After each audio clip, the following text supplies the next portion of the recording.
Just a few weeks ago, almost no one in the global tech world even knew his name. Now, he's at the absolute center of a story that has Silicon Valley and Wall Street totally rattled. So today, we're going to break down how one quiet engineer from China managed to shake the entire AI landscape to its very core. It all kicked off with this number, $1 trillion. That's how much value just poof, vanished from major tech stocks. We're talking giants like NVIDIA after just a single announcement. The market was in an absolute free fall. So what caused this massive shockwave? Well, get this. It wasn't a new gadget from Apple or a new model from OpenAI. It was an AI system out of China called DeepSeek. It was so powerful it could go toe-to-toe with the best American models. It was way cheaper to run, and this is the real kicker, it was released for free to everyone.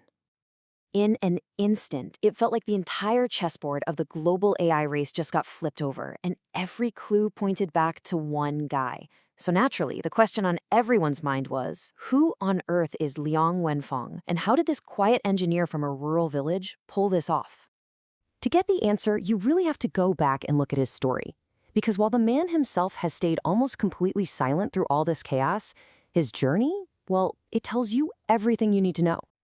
So, on the surface, Liang's background looks like a classic story, right? Born to a couple of school teachers in a small village, he was a whiz at math, and that talent got him into a top university, the very same one that gave us giants like Alibaba. It seems like a pretty standard path to success, until a massive global crisis changed everything. The timing here is just so critical. It's 2007. The entire global financial system is teetering on the edge of collapse. Most people are running for the hills.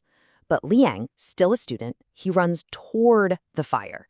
He and his team started asking this wild question. Could machine learning see patterns in the market that the smartest traders on Wall Street were missing? The answer was a massive, resounding yes. They made millions, and right then and there, Liang's path was set. That early success basically launched him into this incredible career in finance, where he built a trading empire. But then, at the absolute peak of his power, he made a decision that left everybody who knew him completely stunned. This is really what made him so different. One of his rivals put it perfectly. Even after he reached the very top, his peers didn't see him as just another suit. They saw an engineer. While everyone else was managing portfolios and schmoozing clients, Liang was still in the trenches, literally writing code every single day. So after he graduated, he put his university theories right into practice. He founded his own hedge fund, High Flyer, and did something that at the time was totally revolutionary. When AI was mostly being used for stuff like, recognizing cats in photos, Liang was one of the very first to apply deep learning directly to financial trading in China. And the result? His firm just exploded, becoming a powerhouse, one of the big four, managing billions of dollars. And then, in 2023, he just walked away from all of it. He announced that his multi-billion-dollar fund was now going to focus on his, quote, hobby, the search for artificial general intelligence, or AGI. To the outside world, this just seemed absurd. I mean, AGI was the moonshot goal for giants like Google and OpenAI, not some side project for a finance guy. Okay, but this is where the story gets really disruptive. Because to build his AI company, Liang didn't just ignore the Silicon Valley playbook, he basically threw it in the trash and wrote a completely new one that defied all the rules. When you look at the two philosophies side by side, it's just night and day. Where American tech giants are super hierarchical, DeepSeek is completely bottom-up. Instead of trying to poach big-name experts for millions, Liang hired passionate bookworms, people he thought weren't stuck in old ways of thinking. And maybe most importantly, while big tech was building these walled gardens around their models, Liang threw the doors wide open for the entire world. I mean, this was the prevailing attitude coming straight from the heart of Silicon Valley.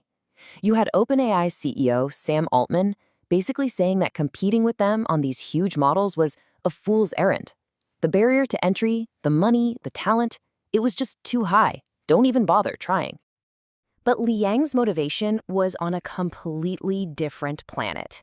It was never about competing for profit. For him, the goal was to push the technology forward for everyone, to literally drive the entire ecosystem. And you have to understand, this open source approach wasn't just some clever business strategy. It tapped into a really powerful cultural movement happening in China.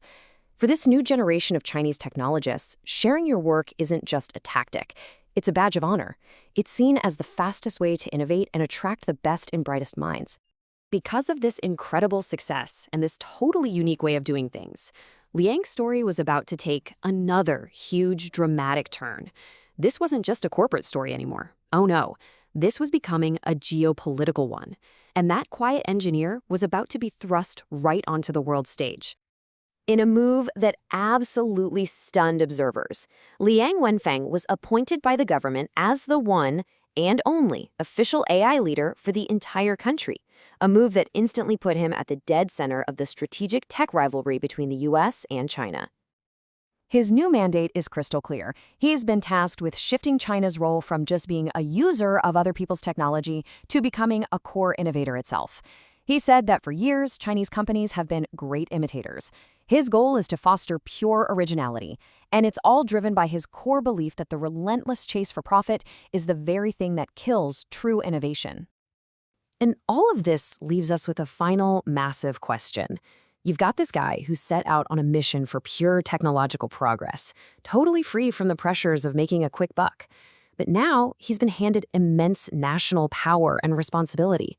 So what happens next? Can the idealist stick to his principles, or will the temptations of profit and state power just prove to be too great? That's a story that is still very much unfolding.